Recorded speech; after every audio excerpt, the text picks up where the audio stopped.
Well, thank you very much. It's an honor to have the president. დიდი პატივია უკრაინის პრეზიდენტის ჩვენს გვერდით ყოლა. ჩვენ გქონდა ბევრი დიდი დისკუსია, კარგი საუბრები. ვფიქრობ, ბევრი გაგებით ხელშესახები პროგრესი გვაქვს.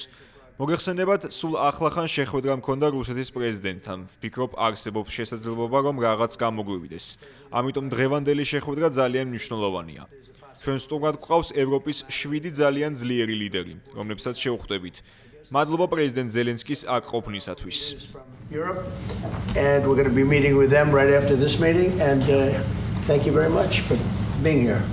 Thank you so much, Mr. President. მადლობა ბატონო პრეზიდენტო, მადლობა მოწვევისთვის და პერსონალური ძალისხმევისთვის, რომ დასრულდეს ყრილობები და დასრულდეს ეს ომი. მე გამოვიყენებ ამ შესაძლებლობას, რომ მადლობა გადაუხადო თქვენს მეუღლეს, ამერიკის შეერთებული შტატების პირველ ლედის. მან ჩვენი გატაცებული შვილების შესახებ პუტინს წერილი მისწერა. ჩემმა მეუღლემ უკრაინის პირველმა ლედიმ კი თქვენი მეუღლისთვის წერილი გამომატანა. ეს მგრძნობიარი საკითხია. მადლობა ჩვენს პარტნიორებს და თქვენ რომ ხარი დაუჭრეთ ამ ფორმატს. ჩვენ შევხვდებით ლიდერებს, რომლებიც ჩვენ გვერდით არიან დიდი ბრიტანეთი, საფრანგეთი, გერმანია, იტალია, ფინეთი, ევროკავშირი, ნატო.